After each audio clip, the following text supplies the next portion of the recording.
There are few subjects that cause as much derision to astronomy as does astrology. But today I wanted to go over an interesting research paper turned book by the name of a 19th century radio propagation analyst by the name of John Henry Nelson. John Henry Nelson worked for RCA around 1940 to 1960 before he retired. And one of the jobs that he was supposed to conduct for RCA was to try and figure out why radio communication was sometimes excellent, sometimes poor, or sometimes non-existent.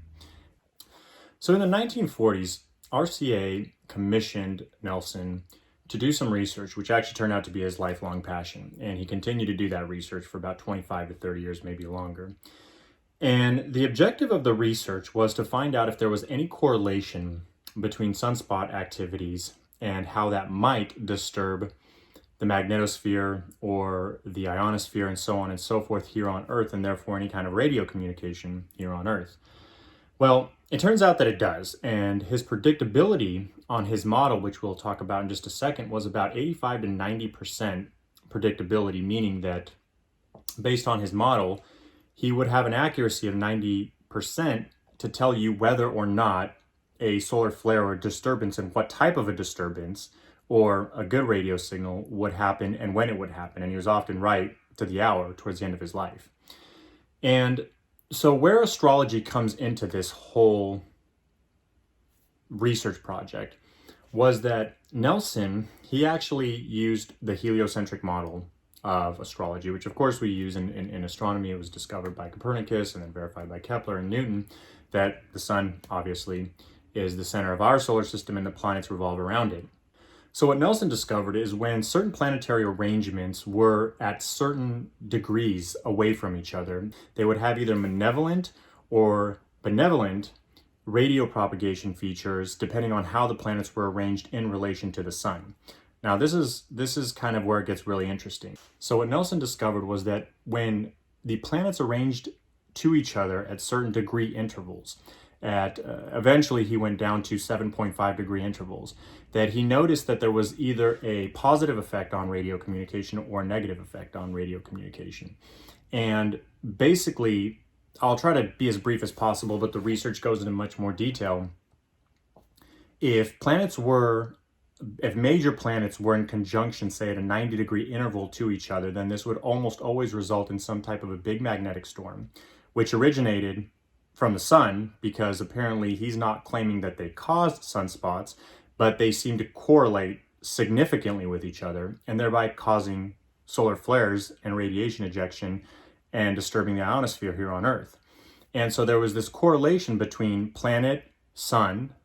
solar sunspot, solar flare, and ultimately the ionosphere here on Earth and radio communication as a result of that.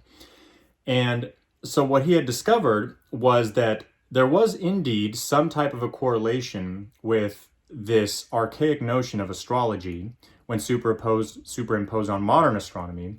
in the fashion that when you had these types of angles, which are called either squares or trins in astrology, then as astrology suggests, squares are malevolent and trins are benevolent, that you have certain types of favorable actions, where he actually, I suppose you can say, for lack of a better term, proved this to a 90 degree accuracy, according to his own research, that there was indeed some type of a correlation that when the planets aligned with each other in reference to the sun, they would have a high correlation to sunspots, which in turn would cause solar flares and either positively propagate radio communication here on Earth or negatively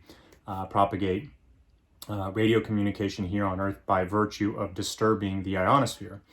Now, I've heard and I've read a lot of literature that either is for this as this being some type of proof that indeed astrology is a relevant science, and then you get some people who will completely disagree with it because they say that, the sigma 3 and the sigma 6, which is statistical terms, if it's not in the probability range of being 99% accurate, then it's just not a valid model. Or rather, they say that correlation can never necessarily imply causality. Well, I think either way, it is extraordinarily interesting that he consistently got a 90% accuracy in his model, and that he can do these forecasts for up to a year in advance and oftentimes have that type of accuracy. Now, I'm not this video isn't an attempt to justify astrology and say that all astrological sciences are correct, because I think for the most part, I think there is a lot of fabrication in it, and I think there's a lot of subjective agreement in it, and there's no real, not only science, but there's not relevance in the way most people teach astrology. With that being said, I do think that if astrology is considered and treated as astronomy, then you can actually have some quite interesting predictions when you have enough cofactors involved in your equations to be able to determine the outcome of certain effects. Either way, I want to leave you with this because this is an interesting thought. If Nelson's research did in fact show that there was a 90 or even an 85% correlation between the ionosphere and therefore radio communication here on Earth being disturbed by virtue of solar flares, which have their origin in sunspots, which apparently either have their origin or correlate highly with certain planetary arrangements, then I wonder what would be the extent of that in terms of biological life, because his research seems to suggest that such things would exist. In my years of research, I've never actually found too many people who have made the type of correlations that Nelson has. There's a lot of people who claim it, there's a lot of people who've done a tremendous amount of research,